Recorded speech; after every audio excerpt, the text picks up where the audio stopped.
Muy buenas a todos, un placer saludarles. Mi nombre es Leonel Carvalho y junto a mis compañeros María Guirlando y Eduardo Nogales, estudiantes de la Universidad de Carabobo, de la Facultad de Ciencias Económicas y Sociales Campus La Morita, le venimos a explicar acerca de las auditorías a las cajas de ahorros, tema de la materia de Auditoría 3 impartida por la profesora Ivonne Pino.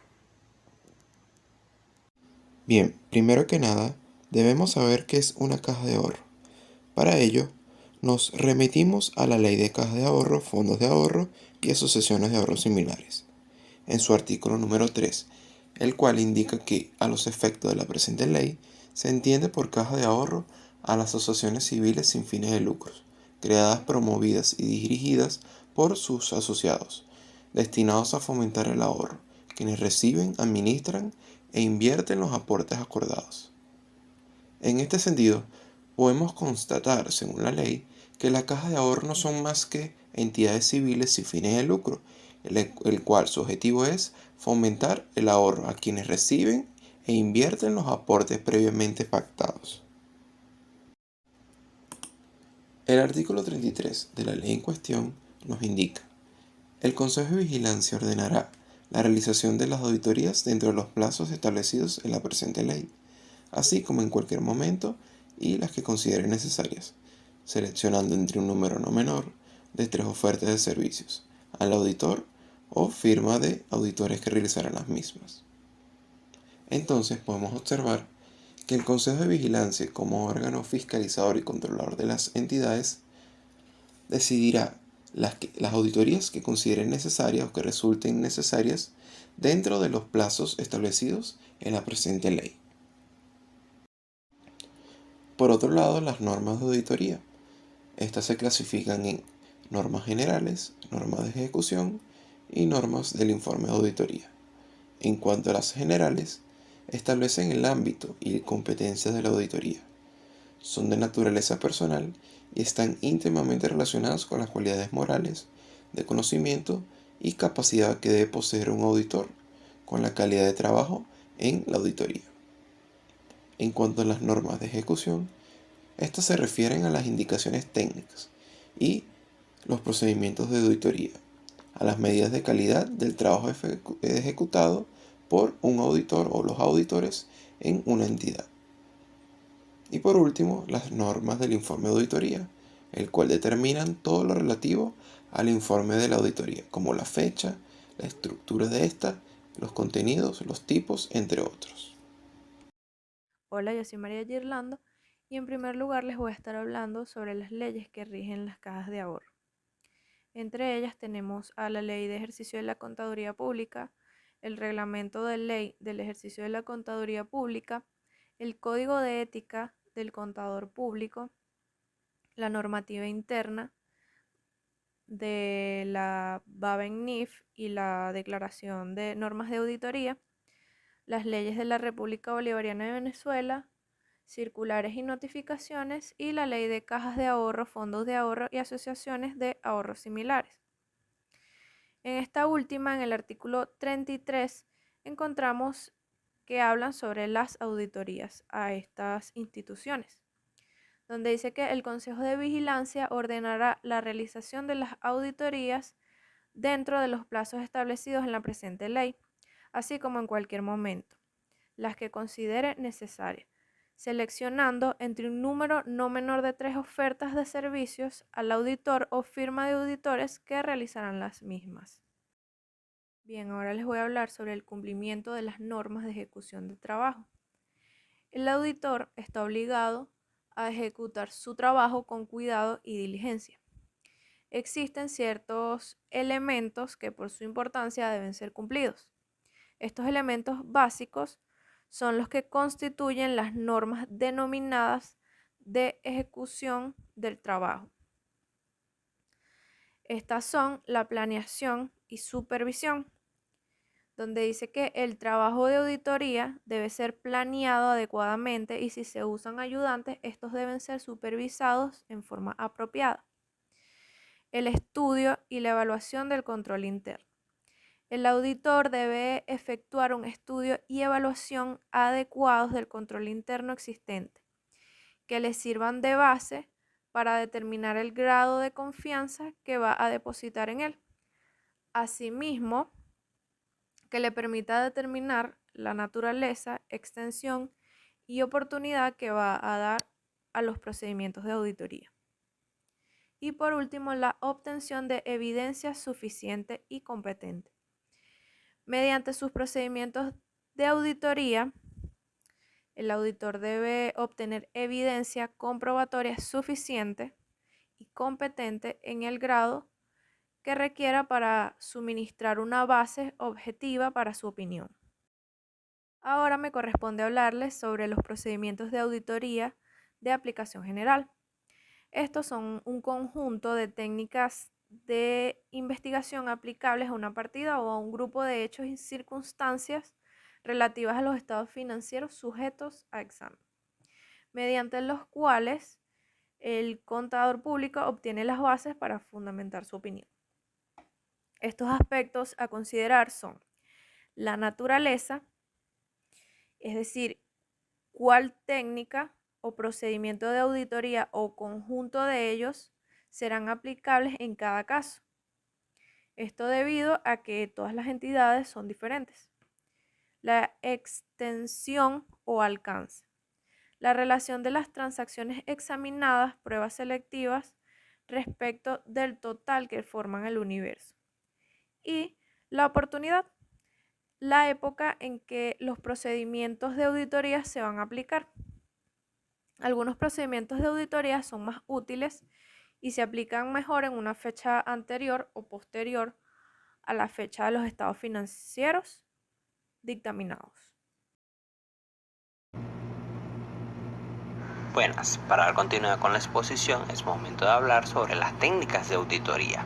En primer lugar tenemos la técnica del estudio general.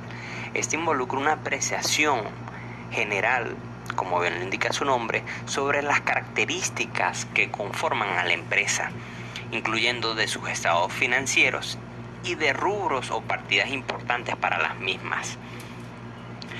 En el caso de las auditorías a la caja de ahorro, partidas importantes pueden ser las cuentas de ahorro, los depósitos de plazo fijo, los préstamos por cobrar, bien sea a corto, mediano y largo plazo. Ahora bien, en segundo lugar tenemos la técnica del análisis. Este consiste en el desglose y descomposición de los distintos elementos que conforman una cuenta o una partida. En primer lugar tenemos dentro de esta técnica el análisis del saldo, el cual implica el estudio del saldo de una cuenta gracias a las eliminaciones de asientos, lo cual permite determinar las partidas que conforman el saldo. Y en segundo lugar tenemos el análisis de los movimientos, que implica el estudio de cada cargo o abono que conforma el movimiento deudor o acreedor de una cuenta. Por otro lado tenemos la técnica de la inspección.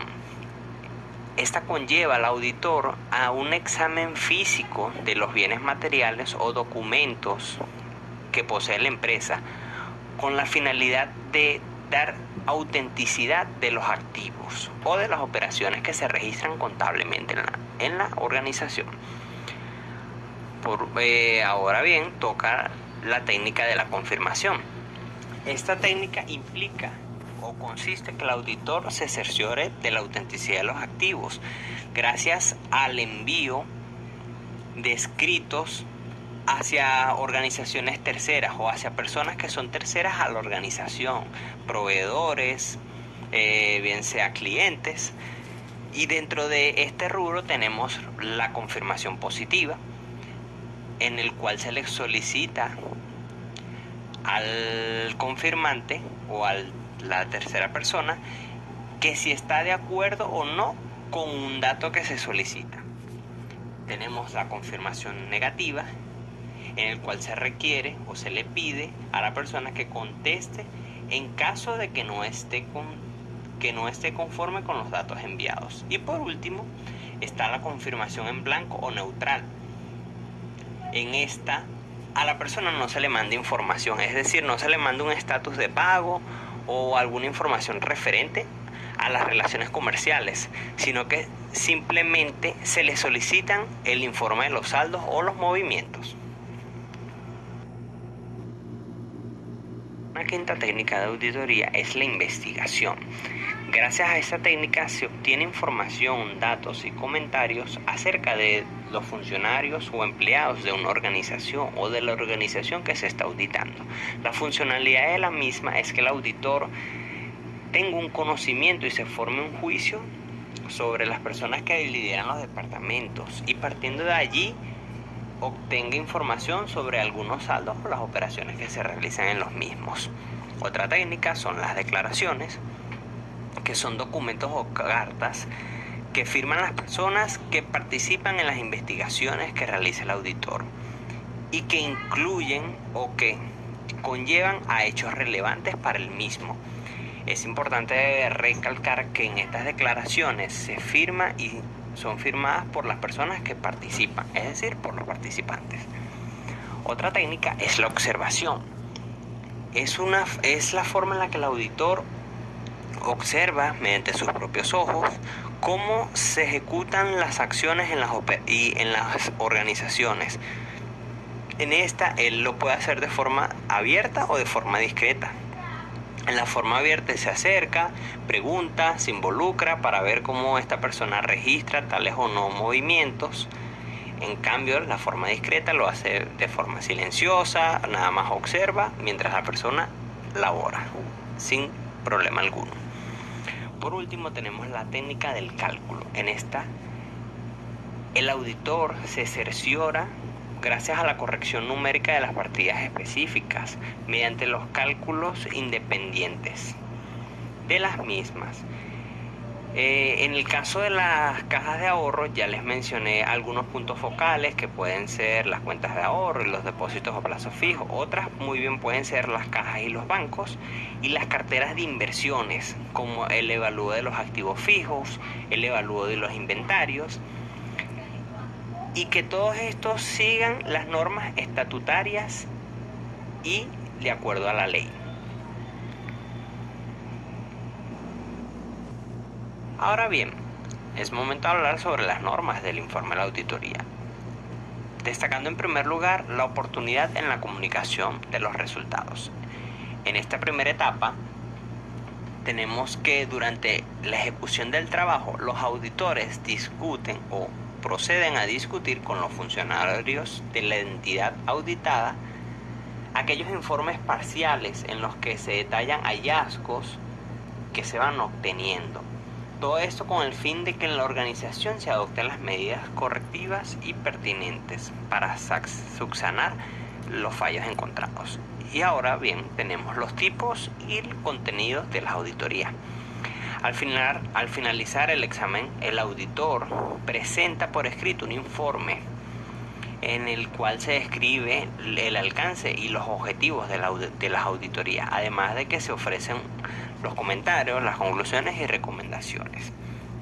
Este informe puede ser corto, en el cual nada más incluye un párrafo de alcance y un párrafo con salvedades, aparte del membrete, y el largo, en el cual se incluye un párrafo de opinión extra. Ya para finalizar los dejo con la siguiente frase que dice: la constancia es la virtud por la que todas las demás dan su fruto, misma que fue elaborada por Arturo Graf, un gran poeta y crítico literario. Muchas gracias.